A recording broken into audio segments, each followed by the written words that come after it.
மரக்காணத்தில் கனமழையால் ஓங்கூர் ஆற்றில் வெள்ளப்பெருக்கு ஏற்பட்டதில் தற்காலிக பாலம் வெள்ளத்தால் ஆற்றில் அடித்து செல்லப்பட்டது. மரக்காணத்தில் தொடர் மழை காரணமாக ஓங்கூர் ஆற்றில் வெள்ளப்பெருக்கு ஏற்பட்டதில் காணிமேடு மண்டகப்பட்டை இணைக்கும் தற்காலிக தரைப்பாலம் மூழ்கி போக்குவரத்து துண்டிக்கப்பட்டுள்ளது. இதனால் 15க்கும் மேற்பட்ட கிராமங்களைச் சேர்ந்த விவசாயிகள், கூலி தொழிலாளிகள் 20 கிலோமீட்டர் தூரம் அளவிற்கு சுற்றிச் செல்லும் நிலை ஏற்பட்டுள்ளது.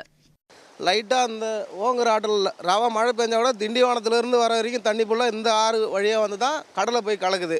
இதுக்கு இந்த சைடு போனால் மதுராந்தகம் சைடு தான் கடலில் போய் கலக்கிற அளவுக்கு ஆறு இருக்குது. இதுக்கு இடையில பார்த்தா இந்த ஆறு மட்டும் தான் பெரிய ஆறு. இதில் எக்கச்சக்கமான தண்ணி வந்தோம். லைட்டாக மழை பெஞ்சால் கூட ஒரு நைட்டு பெஞ்சால் போதும், ஃபுல்லாக அந்த மாற்று பாதைலாம் போகவே முடியாது.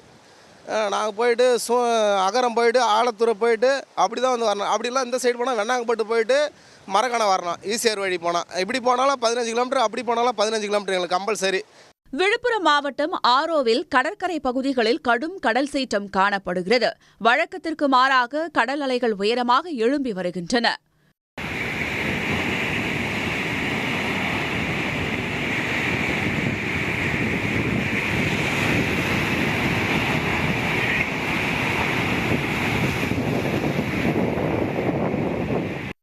ராமேஸ்வரம் பாம்பன் பகுதிகளில் தொடர் மழை மற்றும் கடல் சீற்றம் காரணமாக பாம்பன் தெற்குவாடி கடற்கரையோரத்தில் உள்ள மீனவர் வீடுகளில் கடல் நீர் புகுந்துள்ளது.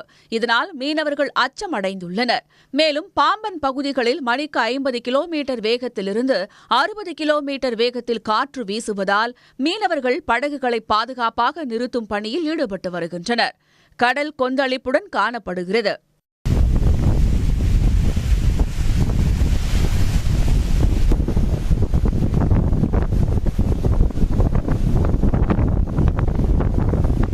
திருப்பூர் மாவட்டம் உடுமலை அமராவதி அணை முழு கொள்ளளவை எட்டி பல நாட்கள் ஆகிறது. எனவே அணையில் இனி தண்ணீரை சேமிக்க முடியாத நிலை இருந்து வந்தது.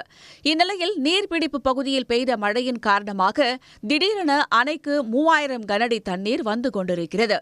எனவே அணையின் பாதுகாப்பு கருதி 3300 கனஅடி தண்ணீர் வெளியேற்றப்பட்டு வருகிறது.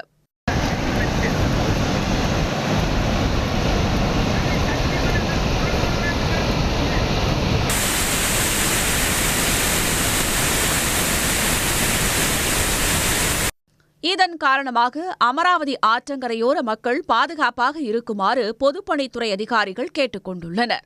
உடனுக்குடன் செய்திகளை தெரிந்து கொள்ள சன் நியூஸ் பெல் ஐகானை கிளிக் பண்ணுங்க.